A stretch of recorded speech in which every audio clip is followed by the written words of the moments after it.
Bonjour à tous, bienvenue sur 01net, bienvenue et bon week-end surtout à tous. Alors c'est pas l'Opel Insignia, la Grand Sport que j'ai devant les yeux, que je vais vous présenter, mais surtout l'annonce qui a été faite hier du côté de chez Waze, puisque Waze débarque sur Android Auto. Et oui, jusqu'à maintenant, quand on rentrait dans une voiture qui est compatible Android Auto, on sait, alors il y a de plus en plus d'autoradios qui sont compatibles de série. On avait évidemment cette interface avec ses différentes indications et puis lorsqu'on regardait son GPS, on avait Google Maps et souvent, on était un peu déçu et du coup, on rebasculait, on avait son smartphone, son application propriétaire, mais souvent, on va pas se mentir, c'est Waze qu'on utilisait et regardez.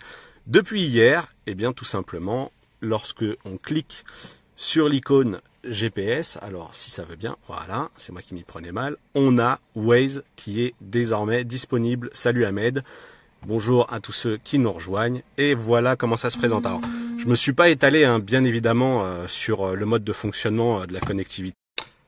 Désolé à tous ceux qui étaient connectés, j'ai reçu un appel entre temps, ça a coupé la diffusion.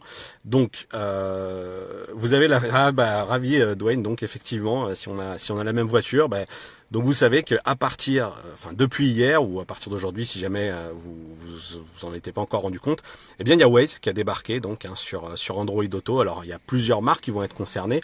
L'annonce elle avait même été faite en partenariat avec Renault au dernier mondial de l'auto en septembre. Puis finalement ça s'était un petit peu essoufflé. Google avait un petit peu traîné à implanter la chose et c'est désormais disponible. Alors je le disais, je m'étale pas sur le mode de fonctionnement. On connecte son téléphone. J'ai pu l'essayer moi avec un S6 et avec un Huawei Mate 9, donc ici avec la connexion USB qui est sous la coudoir. Bonjour à tous, vous êtes de plus en plus nombreux à nous rejoindre. Et voilà donc comment Waze se présente sur Android Auto.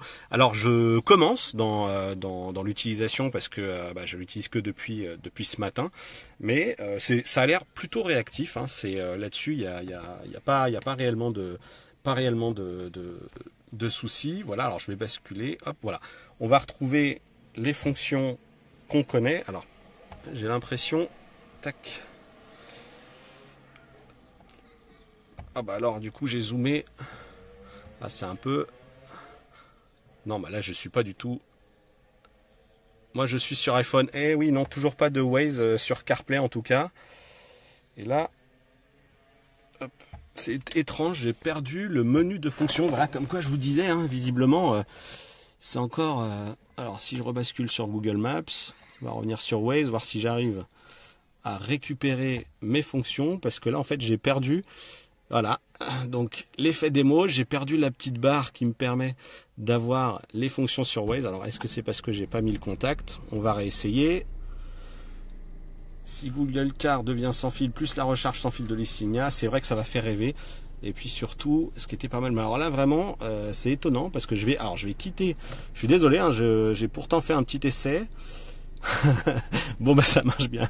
Ouais. En fait, c'est vrai que du coup, je compte un peu sur vous parce que moi, je commence à l'utiliser. Et puis comme il y a de plus en plus de véhicules qui sont compatibles, moi la question que je me pose, c'est est-ce que les smartphones vont tenir le coup? On le sait, sur les prises USB des voitures, parfois ça recharge pas super vite. Il n'y a pas beaucoup d'ampérage sur les véhicules qui sont sur les prises USB des voitures. Et du coup, je me demande si jamais, lorsqu'on va commencer à vraiment utiliser Waze branché sur sa voiture, est-ce que ça va pas finalement décharger un peu trop vite les téléphones? Est-ce que l'ampérage va suffire? Mais là, c'est vraiment étonnant parce que, je vous dis, moi j'avais pu commencer à aller aux 12 rue d'Oradour-sur-Glane. J'avais pu commencer à utiliser Waze et surtout utiliser la navigation. Donc c'est assez étonnant que là ça plante. Donc alors sur l'heure, enfin, essaie de cliquer dessus. Non, j'avais vraiment tous les menus. Alors je sais pas si c'est lié au fait que le smartphone que j'utilise en fait c'est le partage de connexion puisque je suis avec mon téléphone pour faire ce Facebook Live. Mais c'est dommage. Je vais essayer de relancer un petit peu tout ça pour vous montrer un petit peu l'interface de Waze. Restez connectés, je reviens tout de suite.